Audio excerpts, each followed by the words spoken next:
We call it the most wonderful time of the year, but physiologically, it's the most demanding. And that's not just being dramatic, that is data.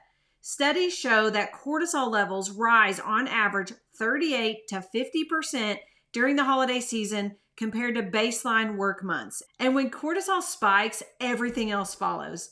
Blood sugar becomes more unstable, sleep becomes lighter and fragmented, cravings intensify, mood becomes more reactive, and inflammation just climbs. So, if you're feeling like you're walking into these holidays, then you're already tired, you're already wired, and you're already stretched thin, it's not because you're weak. It's because your biology is doing exactly what biology does under pressure.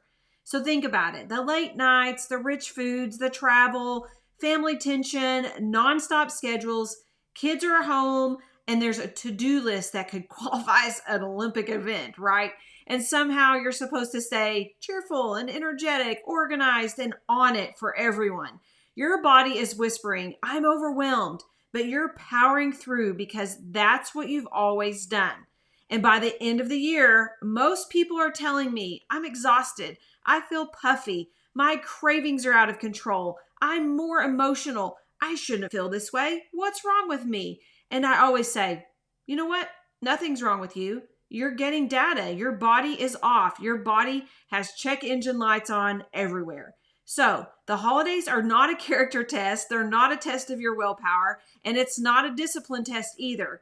It's basically a metabolic stress test. You're not failing this holiday season. The holidays are simply revealing where your resiliency is thin because metabolism isn't just about weight. It's about adaptability.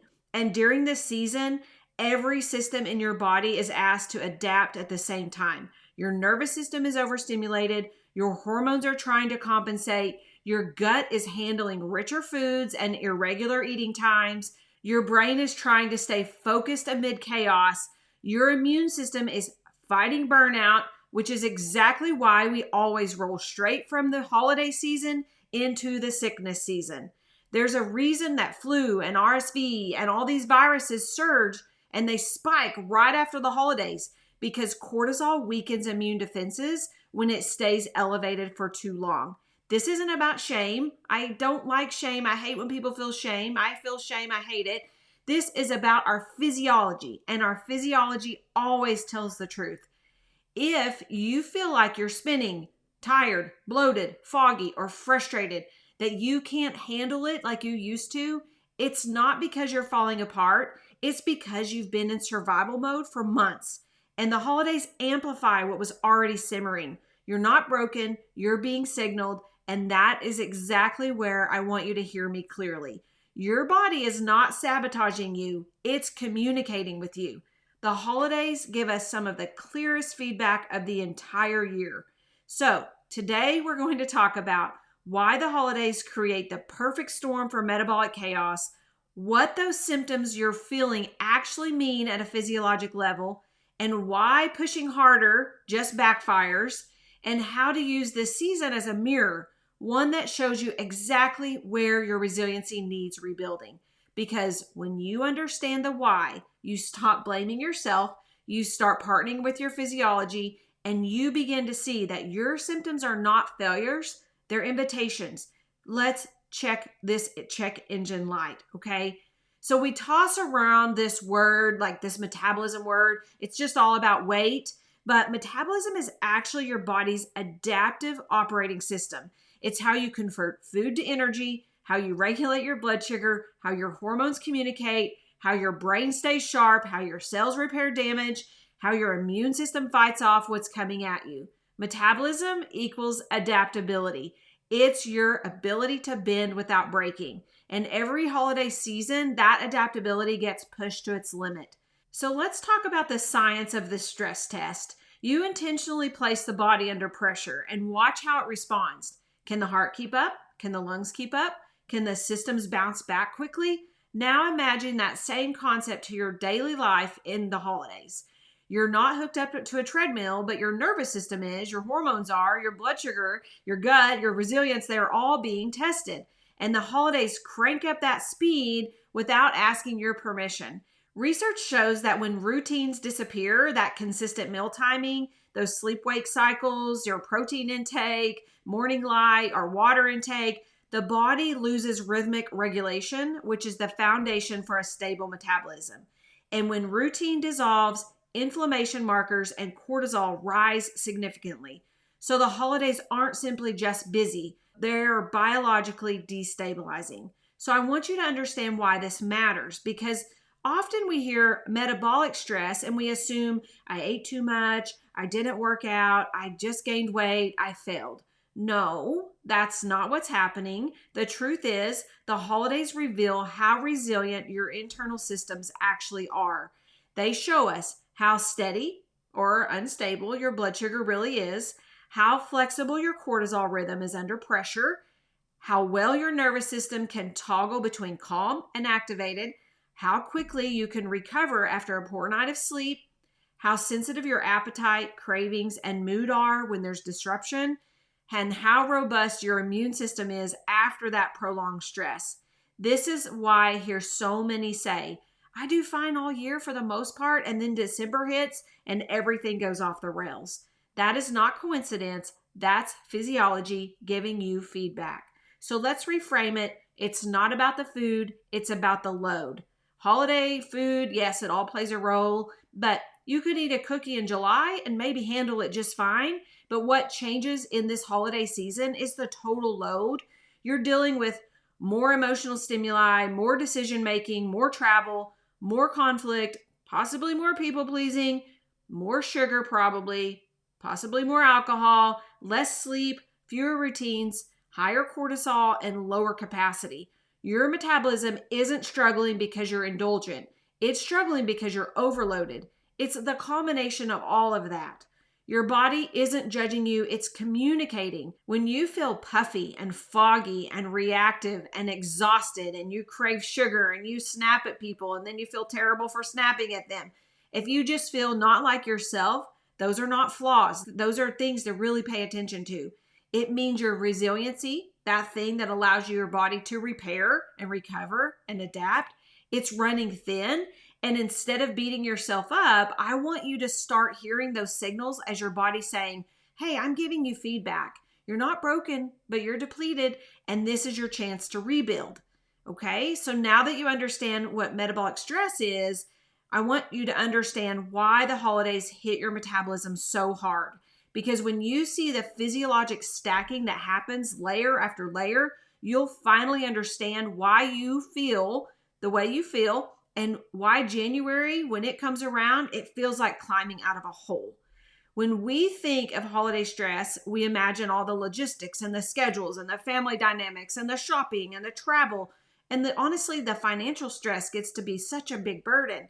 But our physiology is experiencing something so much more specific, and it can be more measurable. The holidays create a perfect storm of metabolic pressure because they stack stressors faster than the body can recover from them.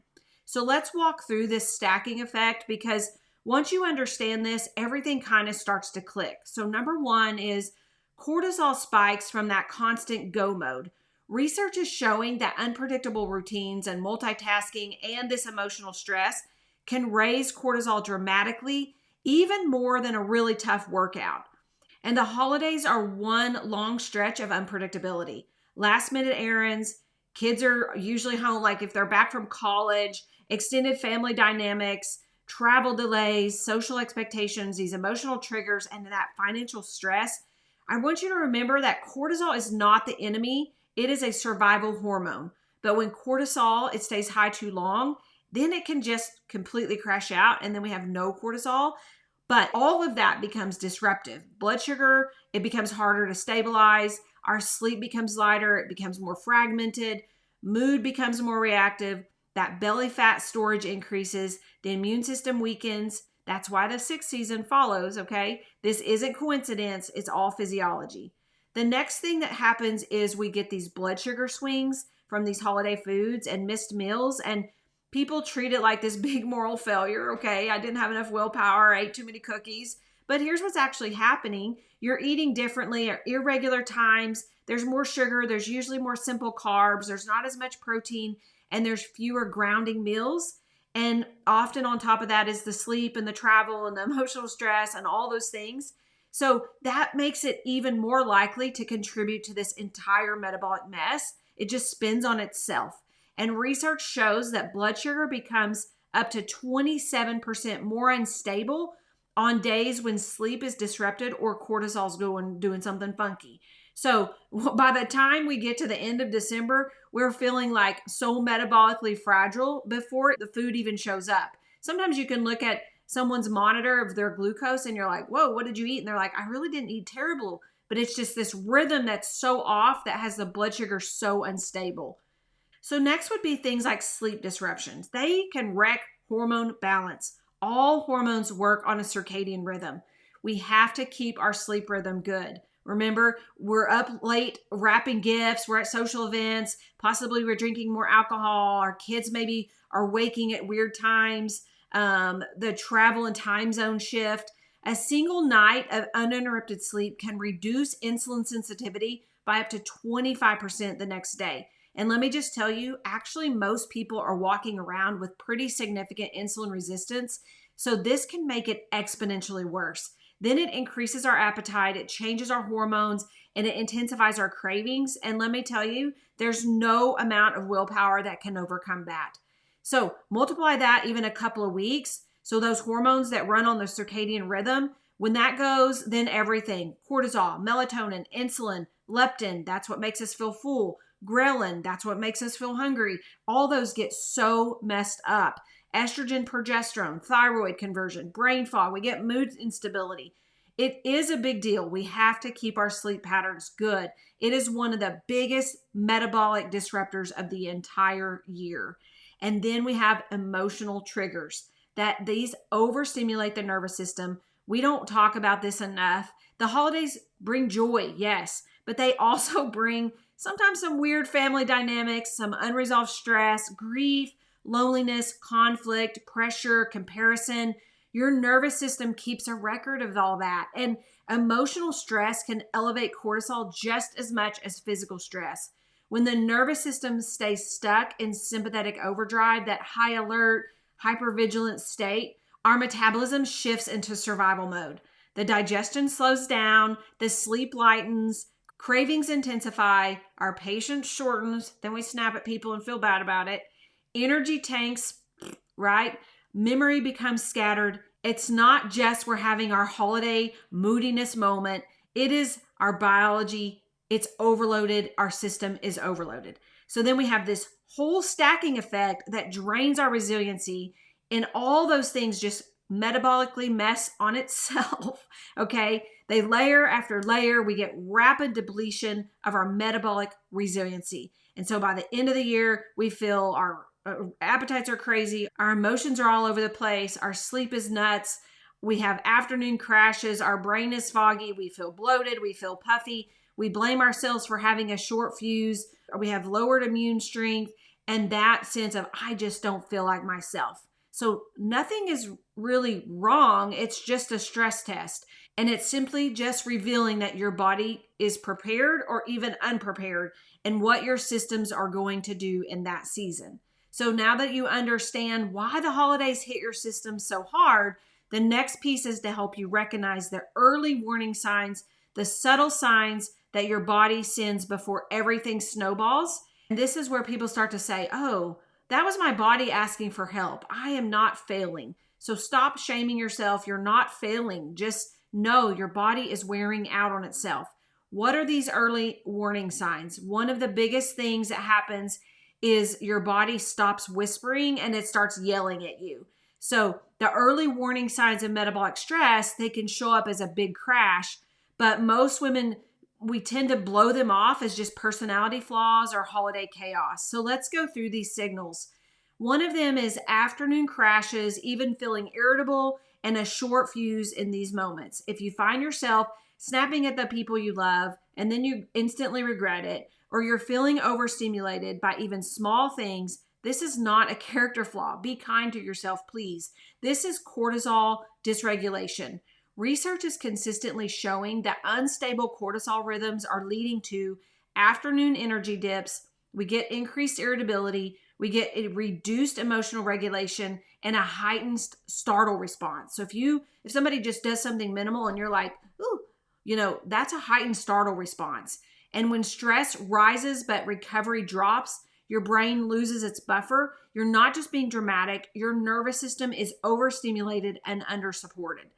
We will get stronger cravings because the sleep disruption and that emotional stress and that elevated cortisol, it equals cravings. It's not just a mindset, it's biology, it's your physiology. Your brain becomes more sensitive to quick sources of glucose, like, oh my gosh, this is why you're going to crave more simple sugars, carbs, even more salty foods, because the brain is like looking for something for energy. It's running low, so it's looking, what can I get to immediately impact this? And cravings are a big sign. They're not just a sign of failure, okay? And then we have brain fog and poor focus. If you find that you're rereading the same sentence 4 times, if you're forgetting what you walked into a room for, if you feel scattered and mentally off, stress changes blood flow in the brain. And studies are showing that when cortisol is elevated, blood flow decreases in the prefrontal cortex. That's the part of your brain that's responsible for decision making, focus, planning, emotional regulation, and some memories, right? So brain fog during the holidays is not losing it. It's again showing you that your systems are overwhelmed. And then we have bloating and puffiness, right? Digestive changes are a part of this too. And we think that the holiday bloat, oh, it's just from the food, but digestion is deeply tied to our nervous system. And we're in sympathetic overdrive. Your body literally diverts energy away from digestion. So it can look like bloating, slower motility, more constipation, could be even loose stools. We can get puffy face, puffy hands. We just feel really inflamed by the end of the day. And that's your body saying, I don't have the bandwidth to process what you're giving me. Again, it's not a flaw, it's a signal. What about low motivation and those what's wrong with me moments? This one is rarely talked about because it's something that we just feel very vulnerable sharing with other people. But when your resiliency is drained, that motivation sometimes will plummet, even for things you normally enjoy. Why is that? Because chronic stress reduces dopamine sensitivity. That affects our drive, our enthusiasm, our follow through, our reward pathways, and feeling like ourselves. So if you feel like your spark is missing, you're not lazy. You are depleted. So these are not character flaws. These are physiologic clues. Every one of these experiences, the moodiness, the cravings, the fogginess, the bloating, the fatigue, they are all signs that your system is struggling to adapt. And when your system can't adapt, it loses resiliency. That is why we hit January sometimes feeling so defeated before we even begin any type of recovery. Not because you failed in the holidays, but because the holidays were a stress test that you really weren't prepared for. And this is not about blame. It's about awareness. Your symptoms are not random. They're connected and they're meaningful, and they're telling you exactly what you need support in. When we learn to see these as warning signs, they're data, they're not failure, they're not just a lack of character or whatever, you can stop blaming yourself and start rebuilding resiliency with clarity and confidence. So let's talk through why most New Year resets don't work, okay? Every December, we tell ourselves the same thing. We'll work on it in January. Next month, I'll get back on track. New year, new me. But here's the truth, and it's one I need you to hear with compassion and not shame. Most January resets fail because they're built on punishment and not physiology. They are designed for the version of you who is rested and regulated and resilient, not the version of you who is crawling out of the holidays depleted, inflamed, and emotionally frayed. So let me explain why, because the why is everything. Post-holiday physiology isn't ready for intensity. When we try to reset all our systems that are already strained, sometimes cortisol has been elevated for weeks and our blood sugar is really unstable. The sleep debt is high, our inflammation is up, our neurotransmitters are off balance, your nervous system is overstimulated, and research shows that the brain becomes less responsive to motivation cues, which means discipline becomes harder even when you desperately want to change. So January willpower resets fail not because we aren't committed, but because the physiology required to sustain change isn't there. You can't white knuckle your way through depleted biology. And sometimes restriction will raise cortisol even higher. Sometimes New Year's programs, they're built on cut this out, restrict that, no sugar, no carbs, no alcohol, no joy. And here's the problem. Sometimes restriction will raise our cortisol even more, intensifying cravings and making more irritability and more sleep problems and more emotional eating. So we don't want to just pile more stress on top of that. Your body isn't getting a reset. It's just getting another stressor. And this is why so many people say, I do great for 5 days and then everything unravels. That's not a lack of discipline. That's your biology saying, I can't do intensity right now. You don't need more willpower. You need regulation. Most resets focus on just behaviors like just eat this, don't eat that, exercise more, push harder, track every bite, wake up at 5 a.m. Stop doing that. But the body doesn't change sustainably from behavior first approaches. The body changes when the control systems calm down. The nervous system, the circadian rhythm, the stress hormone loop, the glucose insulin rhythm, the gut-brain axis. If these core systems aren't regulated, no diet, detox, or discipline strategy will stick. This is why we repeat the same reset every year and end up in the same place. Our behaviors change, but the biology never recovered. Punishment doesn't build resiliency, okay? Partnership can, right? We have to be with people. We're biologically wired to be with people. Your body doesn't need a punishment plan. It needs a partnership plan, a plan that says, you've been under pressure. Let's restore your capacity. Let's rebuild your resilience. Let's support the systems that hold everything else together. And that is the entire philosophy behind reset, repair, rebuild. Not because it's just catchy, but because it's the actual physiologic sequence required for your body to stabilize and heal and thrive. Reset calms the nervous system and stabilizes your rhythms. It's the foundation for everything else. Repair, it restores your hormone loops, inflammation patterns, and metabolic stability. That's the roots, right? And we have to really be thinking about gut work because that is the root of almost everything. Rebuild, expand your capacity so stress doesn't just take you out the next time. That's why this model works, not because it's hard, but because it's biologically aligned. So why is this different? Why can this be different for you? It shouldn't just be punishment. It should be a new beginning, a rebuilding, a recalibrating, a restoring of everything the holidays drained.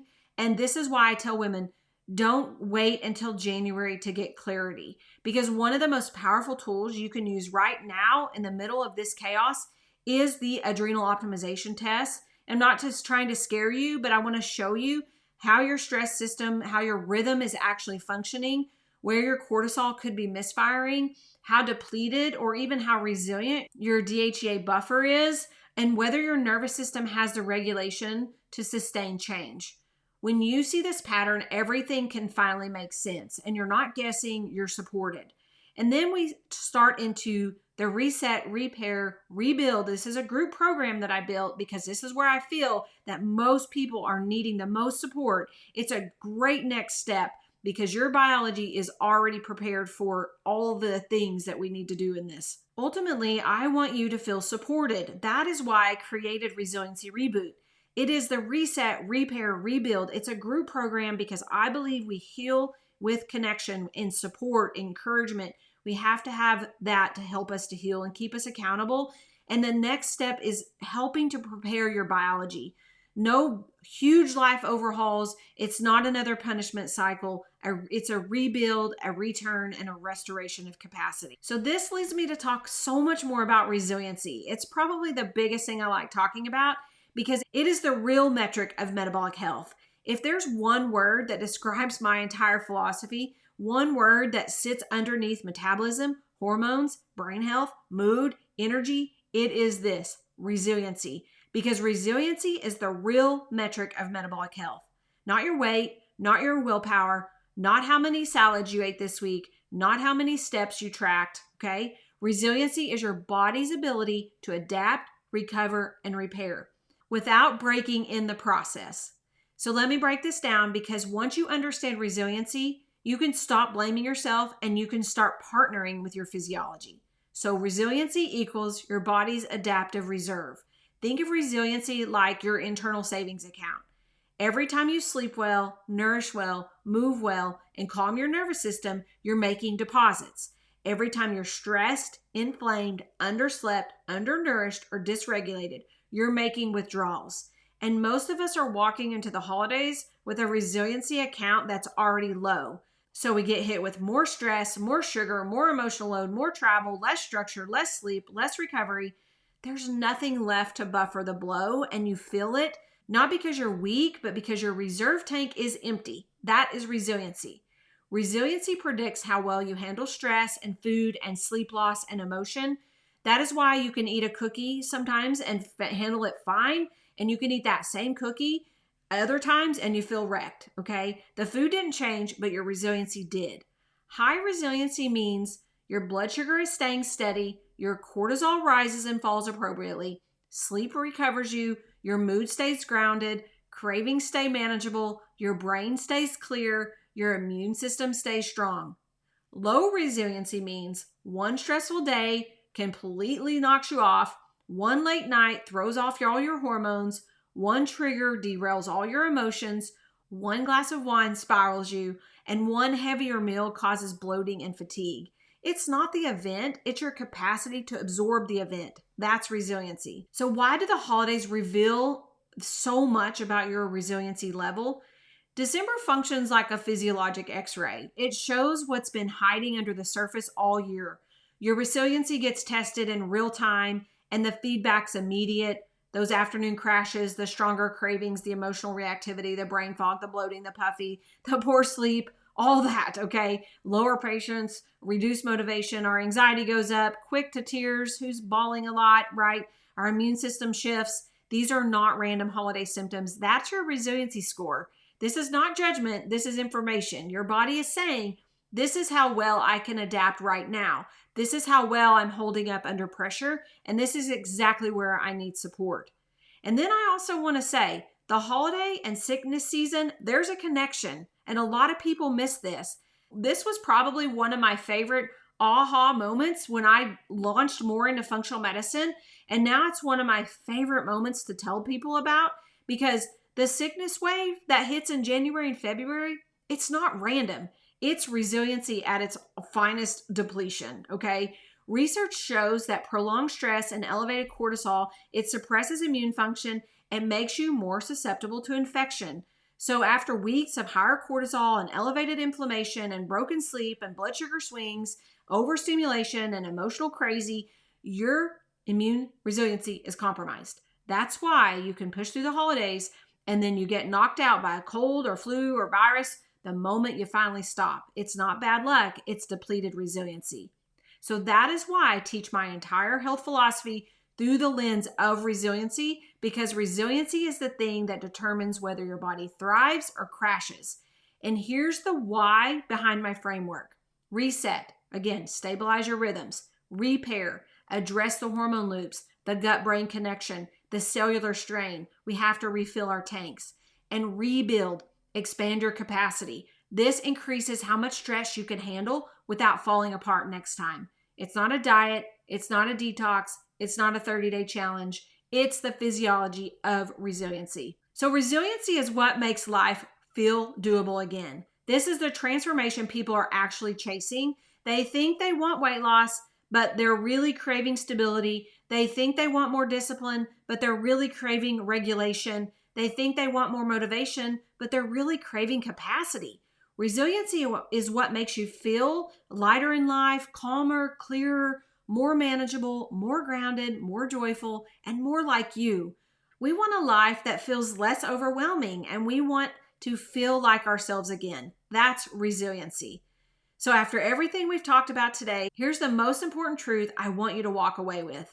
The holidays are not a punishment. They're a mirror, and they don't tell you who you are. They tell you how your body is doing. They reflect how well your stress system is handling pressure, how flexible your cortisol rhythm is, how steady is your blood sugar, how balanced are your hormones, how your brain, how's it functioning under that emotional load, how strong your immune resiliency is, how much capacity you truly have. This is not willpower. Again, stop saying I don't have willpower, okay? It's probably your physiology working against you because it's trying to help you, okay? You're not broken, you're being signaled. So if you're tired and foggy and overwhelmed, if you're more emotional than normal, you're craving sugar, you're struggling with patience, your body is talking to you. It's not failing, it's talking to you. And when you understand the signals, these are invitations, not judgment, okay? Everything can change, okay? Instead of thinking, what's wrong with me? We begin thinking, oh my gosh, my resiliency must be really low. And that's what I need to do. I need to support myself, okay? That can shift everything.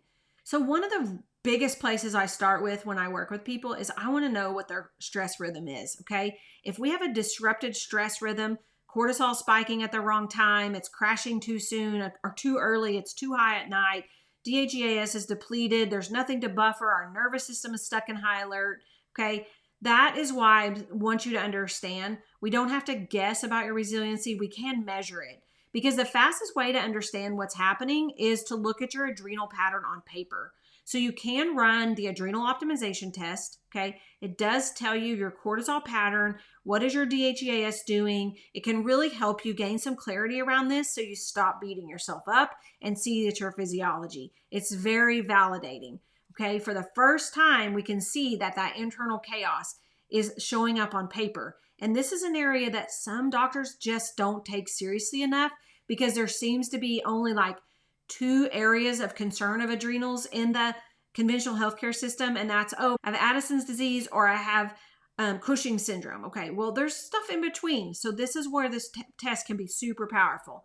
And then I want to talk about Resiliency Reboot. This is what I've created because I felt that this was the most powerful way of reaching as many people as possible to make bigger impact, because this is the area I can't work with everyone one-on-one, but I can work with people in a program that I know works because I've used it in my practice, okay? So I take you through reset, repair, rebuild, okay? It's not about restriction. It's not about perfect eating, for sure not about shame. It's about regulation and repair and rhythm and stability and resiliency. That's why I built the program. I want us to stabilize our systems. We've pushed past the limits. So that is why I'm opening up for Resiliency Reboot. You don't need another year of just starting over. You need restoration. You need to be thinking about your health in the lens of resiliency. That is so you can handle stress without spiraling and stay steady when life gets busy and keep your energy consistent and feel grounded and present with your family. You can think clearly again and you can repair systems. And guess what? You can reclaim the real you. And that is what happens when you stop fighting your physiology and you start partnering with it. So as you move through this season, your symptoms are not a failure. Your cravings are not weakness. Your fatigue is not your fault. Your emotions are not too much. Your body is not broken. You are being signaled. You're being invited. You're being given clarity. And the first step is resiliency. When you honor these signals and you support your system and you give your body the sequence it's been asking for, you don't just survive the holidays. You enter the new year with the strength and stability and clarity you've been craving for years. So if you're interested in Resiliency Reboot, please see the link, DM us, comment below, whatever. Get with us because this is a powerful program. I use it all the time. This is the exact steps I use with my one-on-one patients that are working with me through immersive work inside my functional medicine programs. So get with us. Thank you for joining us in this episode. We'll talk to you later.